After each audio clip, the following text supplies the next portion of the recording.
Hey guys, it's your girl Kizzy Rock, and yes, Kizzy Rock is my birth given name. Happy Friday, guys. Want to say hey to all my subscribers, new as well as season.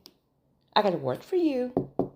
Tap in. Happy Friday. It's Friday, guys. Happy Friday, my chosen brothers and sisters. I have a download I want to share with you guys. Now, this is definitely not for everyone. No recording is. Take everything back to the Holy Spirit. Take your scenario, plug it in, get in where you fit in.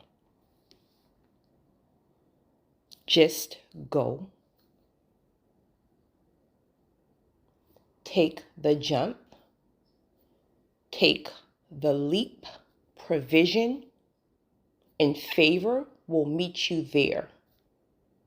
But please know that you've heard from God. In fact, for some of you guys, God will make it so uncomfortable that you have to go. Because what can happen is you can know that it's God, and in addition to the fear of unknown, it's still that internal struggle of, but it's toxic, it's this, I know the season is done, but it's what I know, right? I'm comfortable there. Well, you're only comfortable there is because you yourself have already became so depleted, and you're really not probably as spiritually tapped in, if you will, or any other reasons. But the point of the matter is, you are, what's the word I'm looking for? When you're settling.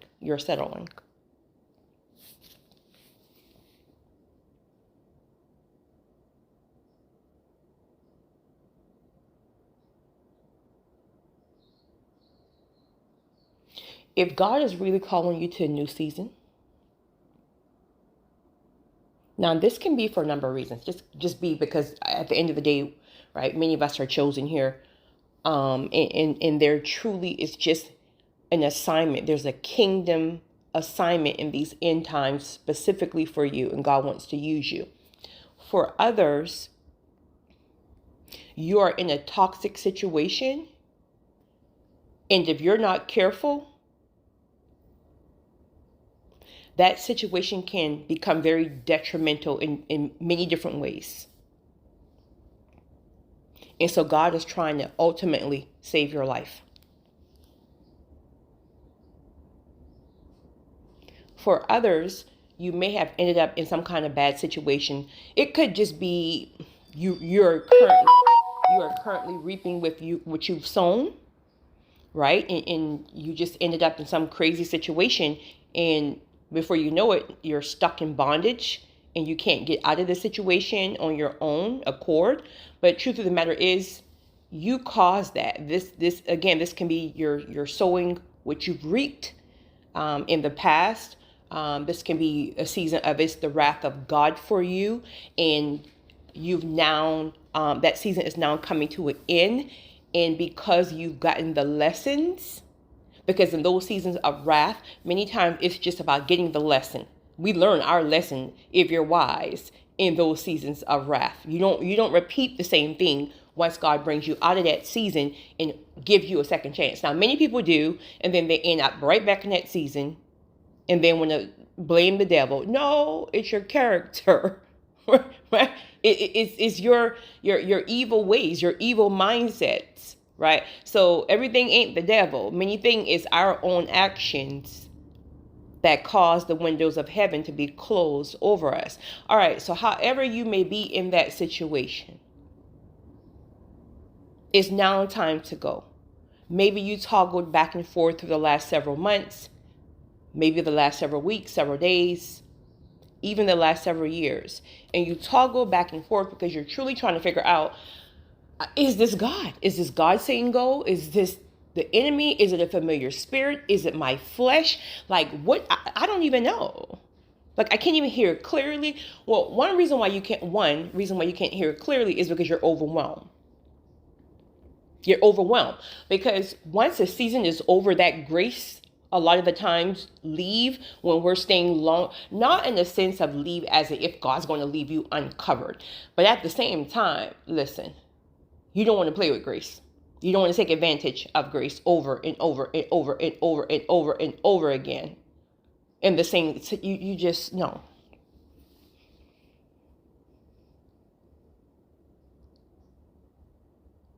God knew you were struggling with trying to identify what voice, whose voice is this? And so you were toggling, and he knew it. So he made it clear to you one day, one time, right? Because he knew you were struggling, so he made it clear to you. Either you read your word, and boom, it was confirmation. Maybe you heard a recording, such as this one, boom, it was confirmation. Like, he made it clear to you in your spirit. And there was this instant, okay, God, you're right. I got it. I'm packing these bags tomorrow. And then by the next day, right, the enemy came and now confused the situation. This can look like physically he caused some kind of ruckus in the household or in the environment. And then you became enraged. It opened your spirit back up, right, to confusion, manipulation tactics, and then the very next day you're very confused and you're just like, God, can you give me one more confirmation? Listen, I'm laughing because listen, honey, I can remember asking God for like 527 confirmations in one day, and he keeps confirming, and then I was like, God, okay, all right, thank you, Lord. But just one more confirmation. Boom, confirmation. Oh, thank you, Jesus. 1 hour later, Lord, one more, just one more. He's like, girl, bye. But the point is, he made it clear to you, but something happened that thrown off that revelation, like the next day or whatever the case may be. And then he made it clear to you again. He made it clear to you again. And then boom, all of a sudden you're overwhelmed and you are back to square one. Is it God? Is it familiar spirit? Is it my flesh? Right? Well, maybe they can change. Foolishness, right? Honey, it's been 97 years. He or she ain't changed yet. Right? The season is done. It is literally a new season.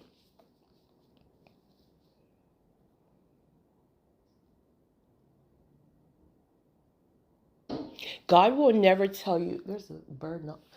God will never, ever tell you to go anywhere where favor and provision, if needed, provision, will not meet you.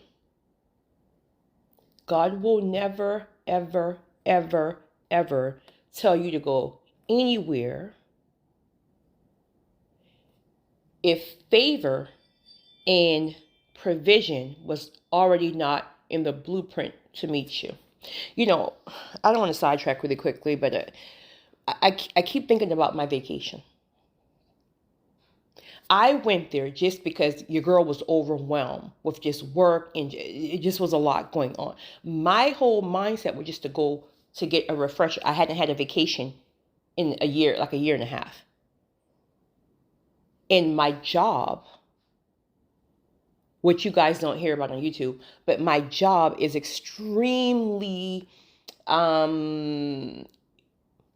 overwhelming. It's heavy, right? It's a blessing, don't get me wrong, and I'm grateful to do it, but it's very, very heavy. So my intentions were just to go to get, I needed my spirit to be renewed. I feel like I couldn't even hear God because I was so overwhelmed. In which I did, truly, because in the new environment, some kind of shift happens. It's almost like the environment you're leaving, the heaviness lifts off of you, even if it's only temporary. But you hear more clear when you go. But I never thought the favor that found me, the connections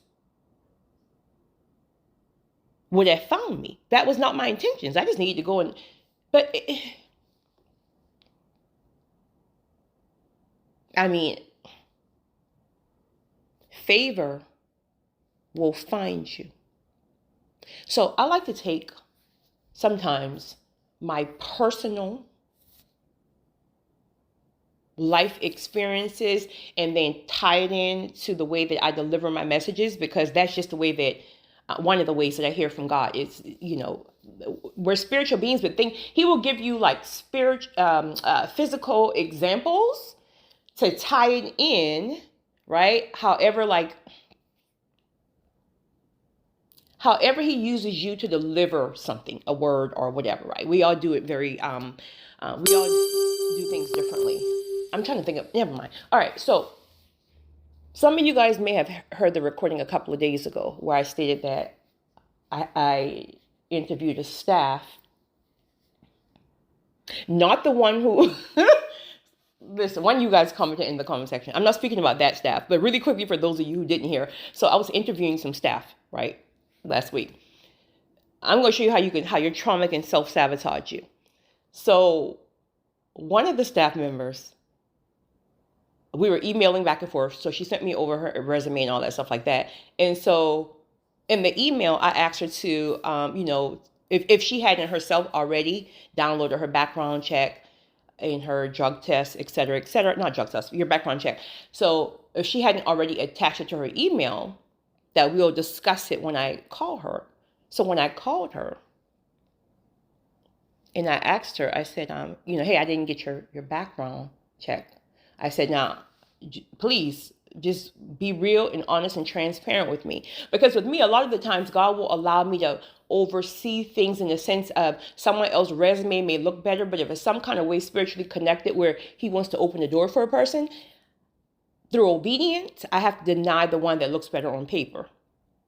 So stay tuned, because I'm going to speak about how provision will be made, favor will find you, because one person who I thought I would not go with is a person that came clear as day in the spirit. That's who you are to go with. But really quickly, so before her, and I could tell the young lady had like lots of trauma, no judgment, right, at all. And I said, I didn't get your background. I said, just be real and honest with me, because it doesn't mean that you will be denied per se. It just depends on what I can work with, what I can't work with. Is your background clean? She said to me very seriously and very full of defense. She said, yes, my background is clean. I clean my house very well. Do you clean your house? Is your background clean?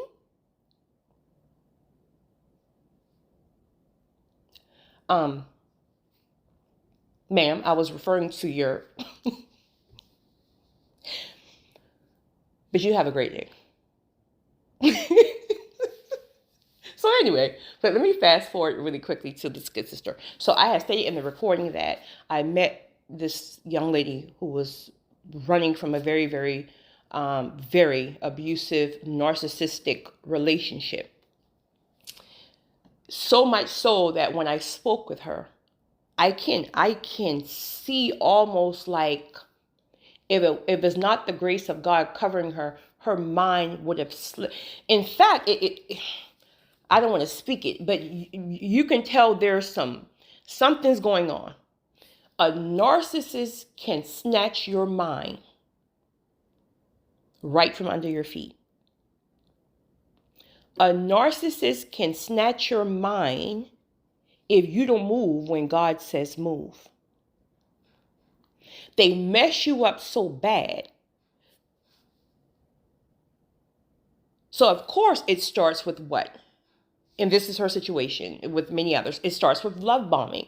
So they come on and this is why, listen, don't let people love bomb you. I will check a person real quick with that love bombing. Don't be meeting me on the first date in the first week. Oh, you could be my wife and this. We ain't doing, oh, I think I love you. Listen, we ain't doing that. Oh, we ain't doing that. I will check you real quick with love bombing. I'm just too real and too authentic and too genuine and transparent to play those games. Period. Sir, you don't know me. Stop playing. Find somebody else to play with before I block you. Don't let, even my brothers, right? Don't let women love bomb you. That's what they do. So narcissists enter by love bombing. They find all of your insecurities. Okay, so with this young lady, and truth be told, doing the video call, because we didn't do a video call until yesterday. When a person is in a very, very difficult season or like in a very bad marriage or relationship, you can see it on their face. So as beautiful as she is, you can see it, the heaviness on her face. And so she was just telling me that when they first met, many 8 years ago, she reveals to him her insecurities. So you got to use wisdom with certain things. You don't even start opening up to people until they have proven themselves, until you know God sent them. Like, you got to be careful, because people will literally plot on your insecurities. So she was telling him that, I'm insecure about these hyperpigmentation under my eyes. I'm insecure about my weight. I'm insecure about this, that, and the third. And she was like, in the beginning, he took her and literally stripped her lashes, hair, all that stuff, makeup, and had her stand in the mirror and point out everything that she said. And then he poured into her. Like, you see these quote unquote raccoon eyes. This is different, and I love it. You see this weight, like I'm a man who I like weight, like so he poured into her. So they start off that weight, right? So they come in love bombing, and then they find your insecurities, and then they pour into it, and then make you think that everyone else who've ever said anything about you is the devil, and they are an angel. Right? So then they gain your trust at this point. So at the beginning, everything is great. You think, honey, God didn't send this demon. And then once they get that footing on you, meaning you've now developed trust with them. You now, like, once they get that footing, now all hell breaks loose. So now that's when the mask come off and you see the real person. He manipulated her so much and so, listen, it's one thing, excuse me, it's one thing if a person try to manipulate you once a week, right? Just whatever. But when you live with a person and everything they do, they manipulate you. Like, he would get a job, never wanted to work, but just trying to make it look like, right? He just wanted to live off her because she had a really, really great job. He would get a job and then cause some kind of havoc at the job. And then when he loses the job intentionally, then he would go back to her and with the sob story of how everyone hates him and how everyone judges him and everyone rejects him because he's not good enough. And you wouldn't want me to go back in an environment where everybody's mean to me, right? And she's like, no, right? Because I know you have all this trauma and I want you. And now here she's breaking her back, like working 3 and 4 jobs, neglecting self-care. Mine is slipping the whole time, making sure he's good. Then they'll get so far in the hole that he would have to go and get another job. Same scenario, lose it after a month. Same scenario. You wouldn't want me to go back in an environment where they mess with your mind so bad. And it's easy to say, wouldn't you recognize that game? Excuse me. Wouldn't you recognize that game? But absolutely, but you would have to already have that experience under your belt, or you would have to really be tapped in. But see, what a lot of the times is what narcissists do, they find a way to keep you from tapping in. Right? They'll start telling you that your church is demonic and the people in the church gossip and the pastor wants to screw you. Right? They'll start telling you all kind of foolishness. They'll start telling you your friends talking behind your back. And that's the one friend that's like your prayer partner, right? So they will create the scenario. Satan, get up off of me, period, right? They will create the scenario where you can no longer tap in, because if you tap in, you're going to get all the revelation. You're a chosen one. You're spiritually sensitive. You feel everything. You know what it is. You're just ignoring the red flags. You're ignoring the convictions, but you know what it is. We always know what it is. So fast forward, things got really, really bad and really, really dark, right? So finally, she's in the season where God has snatched that rug. And now all of a sudden, it's because when the season changes, scales are like really, really, really, really, really removed off of your eyes. So now every person that she thought was insane because they're judging her relationship. Now, everything that these people said years and years and years, people she no longer even affiliate with because they were quote unquote judging her relationship. Now she sees that for what it is. So now she's no longer under that spell, and she brings certain things to his attention, because you know the one thing narcissists don't want to do is to be exposed, right? Like, you ever find out if they're a narcissist, honey, all hell's going to break loose, right? So now the very things that he started off with that he loves the most is now the very thing he's using against her. Now you're fat. Now you look like a black raccoon. Now you look like this. And she's just like, her heart was just melting in front of her. Self-esteem to the floor, because the one person who builds you up, you now discover it was all a lie. He never really thought those things about you. So a lot of things that she found out that he said about her, I don't know how she found out, but everything that she found out he said about her, it revealed and exposed every lie. So things got so bad, right? Because when they come with narcissists, they won't leave you alone. So they're going to try to find you. They're going to try to, right? So he wouldn't leave her alone. So she got away. She left everything behind, literally closing her back. And she was honest enough to say that, she had strayed away from God because of that situation, but very deeply rooted in, right, raised in church, etc. So in the recording the other day, I was like, right? Emotion and compassion says yes. That's just how we roll as the chosen ones. You guys know how we go. But I'm in a season, last several seasons, where God is enforcing logic, right? Things like that.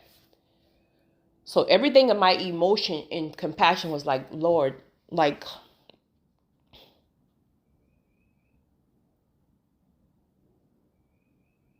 and then logic said, no, it's just, that can be a dangerous situation. This is that and the third.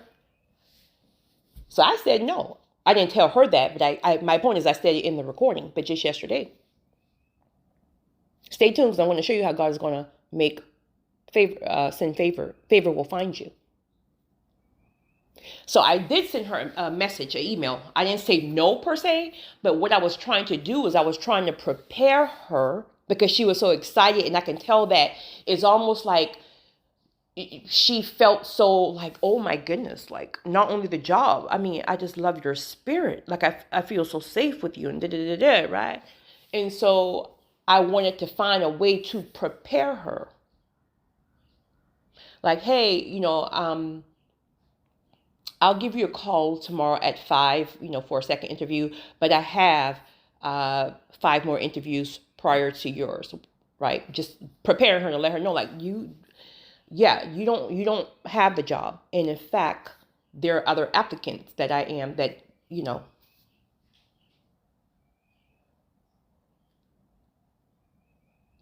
then I heard the Holy Spirit say clear as day yesterday. Well, let me backtrack really quickly. So now you see how, let's just say those of you took the jump, you took the step of faith, and you are now currently in the new land. Whatever new land is for you, you're currently in the new land. Do you see how shifty it can be, and how you have to be careful not to turn back just because you don't see things panning out the first time or the second time? You can't go back too soon, because if God sent you, favor will find you, but it doesn't mean favor is going to find you the second you get there. It doesn't even mean that you're not going to have to ride some waves when you get there. It's not even going to mean that some doors won't even close when you get there. Just because one door closed, it just means that wasn't the door. You got to keep knocking on the door, and then whatever door it is, that particular door will open for you. But a lot of people want to knock on one door and say, well, okay, I'm rejected, I'm going back. Or I did this and God sent me here. Nothing's making sense. I'm going back. Honey, if God sent you there, you got to sit. You got to sit. You got to wait until you hear the next move. Because a lot of the times when he first shifts you and he sends you to a new land, he just needs you to recover. Like, just breathe for a moment. Because you can't even make the right decisions right now anyway. Because if you're overwhelmed, if you're in survivor mode, you're going to self-sabotage. You're going to make the wrong decision because you're moving from flesh. Understandably so.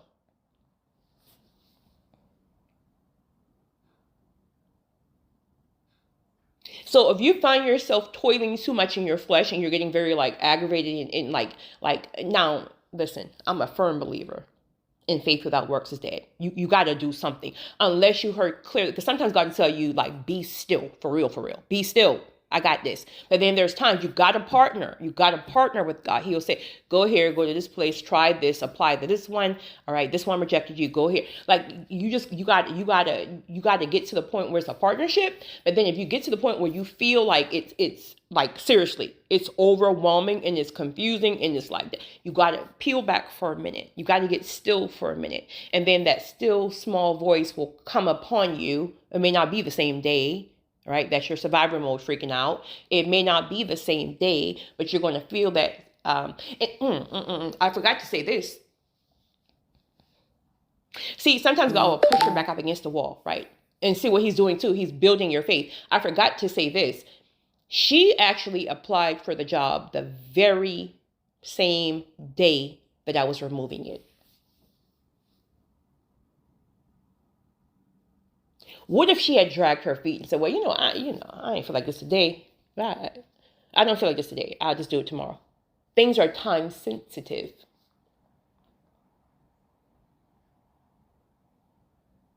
So I'm sure in her mind after that conversation or that email of like, oh my goodness, there's other applicants. Here I am with nothing but the clothes on my back, right? And I'm sure there are other applicants, who showed up better than me. Here I am probably dealing with depression, this is that and third. So I'm sure the enemy played on her head like, girl, just go ahead back to that clown because, and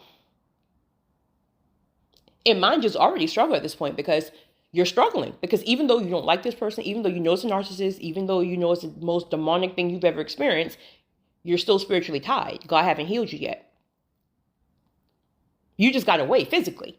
Your spirit is still tied. So what's going to happen? It doesn't matter if you go to Canada. You're still going to be craving, thinking about, and Lord, don't let them be sending flying monkeys, because that's what happened to her. She said, because initially I asked her, well, you haven't spoken to him since you got here, right? Because you've been here, I think, like a couple of months or whatever. And she's like, everything was like blocked, changed, this is that and the third. But I forgot I had an email that was like a secondary email that I hadn't used in years. And I happened to check that email and it's like, like 1,000 messages. Okay. Well, first of all, that's love bombing again. Not love. What do you call, is that love bombing or what do you call it when they're like trying to get you back in? I said, listen, sis, I'm just going to be honest with you. No contact is no contact, right? No contact is no contact. Now, granted, that's not your fault. That's the email that you forgot about, but a narcissist will find every single way to contact you. This is why you realize that once you get to that land, he may give you instructions, change that number. I don't care I don't care how many people got that email. If I say delete that email, never to return, I'm trying to save your life. And you worried about, well, somebody who I met 5 years ago won't be able to find me. Well, if you haven't heard from him in 5 years, it is what it is, right? No judgment. Because I'm like that, right? I don't like change. Well, let me stop saying that. I'm okay with change if God says it. But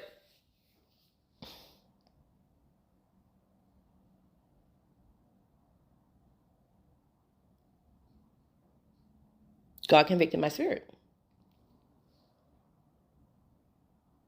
And I'm like, well, here I was going with, compassion and feeling sorry for the other day. And I felt like you said no, all logic. But hey, if you say this, that, and the third, fine. Okay, cool. But then there was one person who I really, really, really did like. Now, hers was based more on logic, truly. And I really, really felt in my soul, that's who God would have said this, that, and the third. But truthfully, this person wasn't in a bad season in the sense of needing a fresh start. This person was just good at what she does, per se. And I said, okay, God, give me a sign. Because I just want to be sure, right? I want to be sure. If you says, because whatever you say is going to be grace to cover it. But I want to be sure this ain't the enemy like trying to, right? So when I reached out to the one that I really like, she rejected you, girl. How you gonna reject me. You called me for a job. But it so happened that she ended up getting, because we had like a few days lapse in between our conversations. So, and I knew she was already in the process of applying for multiple jobs. So one of the companies called her back. And I was just like, well, I mean, because you have not even called to like tell me that, because I mean, you were like leaning over here, like you was checking for your girl. That's flesh, right? That's flesh. That's pride. That's a sting of rejection or being misunderstood, whatever the case may be, honey. But it has nothing to do with us. That's the whole thing. This stuff is spiritual. So boom, I was like, say no more, Lord, because out of all these people, two were like, one was the young lady with the narcissistic emotions and compassion, and then the other was pure logic, and then the other just kind of fell in between. So I say that to say, you see how you can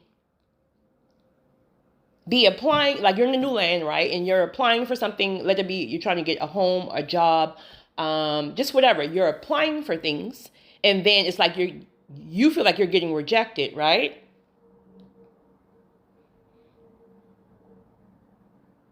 And then God, all caps God, will convict the heart of someone. See, this is what we got to understand. And I had to learn. Please learn from me. We ourselves out of flesh be so busy knocking on doors, right? And then we wear ourselves out. That's not how it works.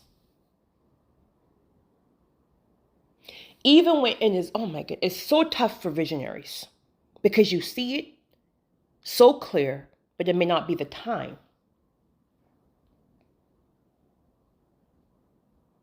So you're knocking on doors because you know God told you to go. You can't get a job. This one rejecting you. Now you could easily turn back and go. And one of those people's heart is convicted by God to say, give this one a chance. Now, this is also why obedience is important.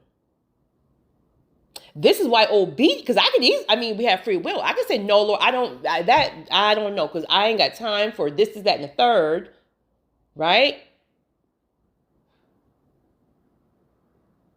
And then I, in disobedience, go and get this one instead. Do you know the one that I would go with and God says no? Do you know there's not grace to carry that thing? And do you know that's going to be full of hell on wheels?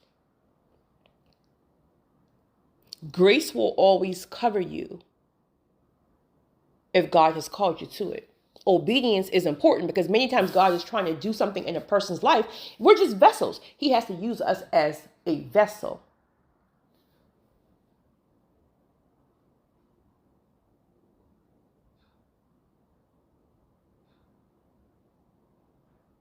So I called her back. And I didn't officially tell her yet. It'll probably be a day tomorrow. I didn't officially tell her yet. But in the conversation, as we were talking about just some, requirements and this is that and the third, I heard the Holy Spirit say, clear as day. When this wraps up, I need you to pour in her. I'm going to give you some words. And I'm like, oh, Lord, absolutely. Just tell me what to say. Just tell me what to say. And these are my words to her. Now, I'm going to see if I can remember, because when the spirit flows, that's the spirit, right? And I said to her, I said, sis,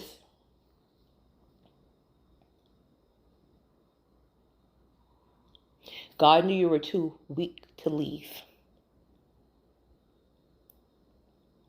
He knew you were too weak to leave for different reasons, right? But ultimately, because you were spiritually tapped out, you were trying to fight that spirit with flesh. Flesh can never, ever, ever conquer a narcissist. A narcissist will always win in the flesh. You got to defeat that in the spiritual realm because it's a spirit.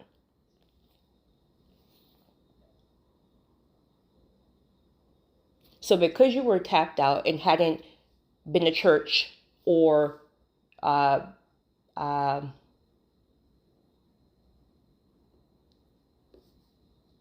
spent time one-on-one with God and watered your relationship with God because of all the drama and demons up in this house, God knew that. So he snatched the rug because you would have never left on your own. So he made it so bad and so scary for you that you know if you didn't leave, anything could happen. So he made it very uncomfortable for you. Not that he caused that foolishness, but he allowed it to become so very uncomfortable for you that you had to leave with nothing but the clothes on your back.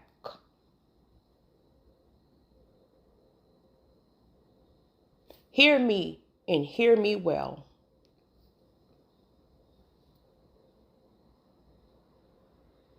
The fact that you trusted God, because you could have disobeyed and stayed. The fact that you trusted God,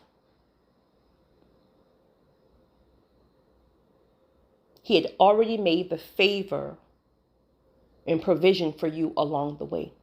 God could have chose anybody else. How many people need jobs? How many people are broke? Especially in these seasons? How many people, applicants,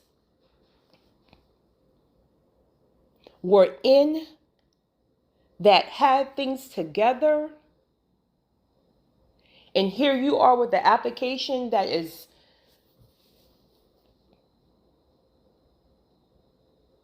but he chose you.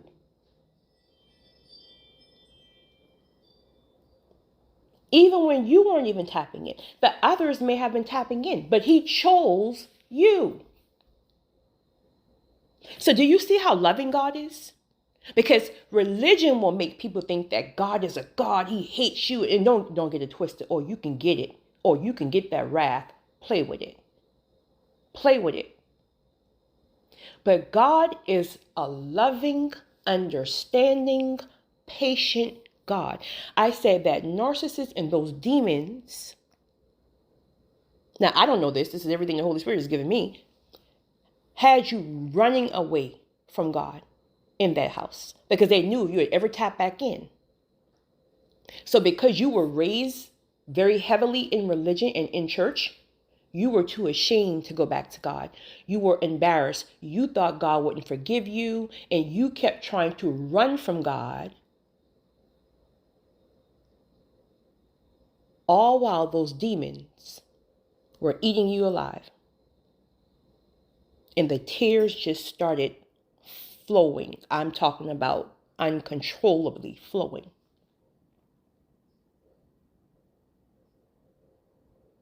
This is a new season for you, sis. This is a new season for you. And you're going to be fought. You're going to have doubts and struggles. You're going to have thoughts of, did I make the right decision? Because here I am, I'm broke. I'm living with a family member that I think like they want me go. Like all these things the enemy is going to bring upon you because he wants you to go back to the situation. What are you going back to? What are you going back to? Because what God will do a lot of the time when it's a new season, he's going to burn every bridge behind you because he knows that he haven't established you again and build your spirit up again. He knows this. So he knows when you get to the new place, the narcissist is going to try to find you. Your own thoughts and emotions are going to confuse and play with you because the doors aren't opening right away. You're going to feel like you made the wrong decision, and you're going to try to go back.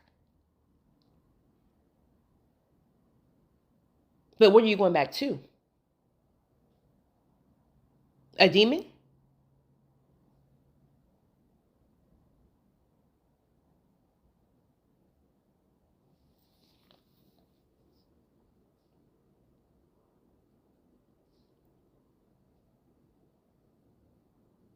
You owe God. You owe God. not to go back. He chose you out of everybody. You owe him not to return. Now, here's the thing, sis. And I'm speaking to her just like this. Seriously. Here's the thing, sis. You're going to be given instructions. But you can't hear those instructions until you get back to God.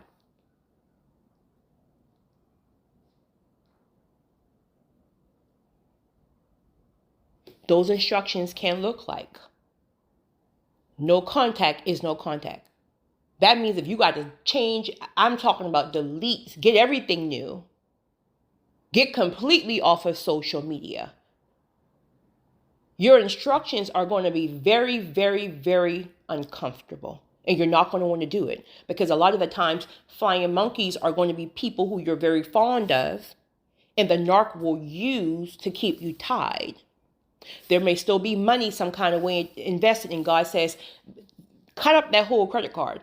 I'll take care of you. There's money. First of all, money is a spirit. Money is a spirit. And the narc is going to use some kind of, like these people, listen, you can't even understand it. Because here we are as chosen one with these hearts. And these big, beautiful spirits. Doesn't mean we're perfect. We got our stuff, boo. We ain't that cute. We got our stuff. But one thing that we will never be able to do is understand how a person can hate us so much when we're such great people. How a person can betray you when your heart is so pure and you are the only one who ever had their back. Or how a person can even want you gone. And here we are as a chosen one, we can't even hate you. But we can dislike you real bad. But we can't hate you. And you want me gone? If that ain't a demonic spirit, what is it? So as a chosen one, we can't even see it or understand it. And God knows that. So he's protecting us in the process. So this is why we must follow his instruction, because we don't know what the hell we're doing. We're too sensitive. We're too emotional. We're too loving. We're too kind. And if you're not healed, you're too nice. So we must follow his instructions. It's obedience over emotions. And she's crying and she's crying. She's like, oh my God. She's like, here I am just yesterday sitting back thinking like, Lord, I can't even find a job here. I'm at the lowest of my lowest. I don't have no money. I don't have a car. I don't have nothing. I'm going back to my good job. She said she was just thinking that yesterday.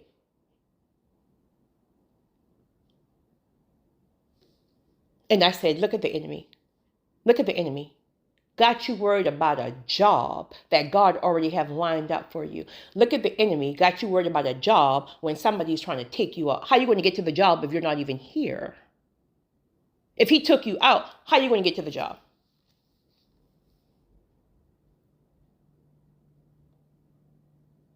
But I understand. When you leave out of a narcissist situation, you're really in survival mode. When you first leave, you're in survival mode. So everything you do is not even, you're just trying to survive. So this is why a lot of the times when God separates you, he makes you sit for a while before he even give you a job, or he will make sure he takes care of you. This looks like somebody take you in. This looks like somebody paid for a hotel room for you, just whatever. He's going to have you sit for a while. But survival mode is going to have you trying to do this, do that, do this, go back, do this, do this, do that. When really he's requiring you to sit. He just needs you to sit to recover really quickly, not heal, but recover and feel the energy of the new land, to settle you down, to give you feel safe in the new place. And then he will start to open the windows of heaven for you. There are people strategically aligned to bless you. And it's not going to be many of the times the people you think. That's flesh. You're trying to call your homegirl who still live there, right? You're in a new place. She moved there 15 years ago. She ain't answering your phone. You're trying to call the person who owe you money. Right? They're mad with you because you asking back for your money. Right? Nothing's working out. Because the person who's going to assist you is the person that is God ordained and strategically aligned, which many of times will be complete strangers in which God have convicted their spirit to bless you. Out of obedience to God, they will bless and help you. I said, sis,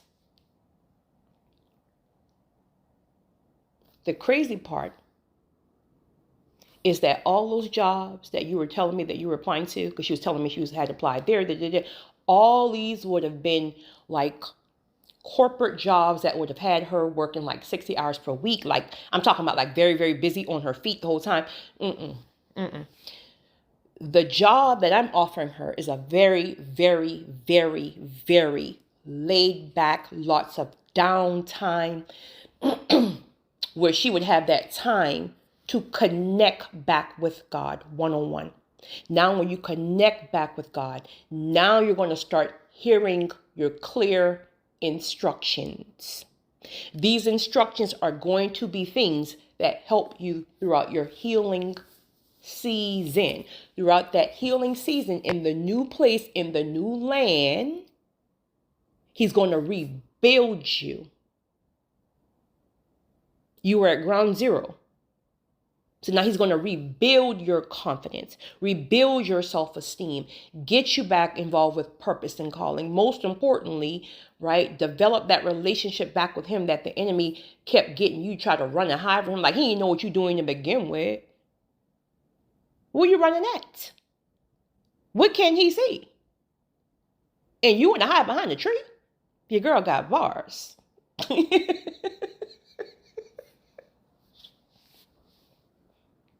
Sis, when your healing season is over, my God,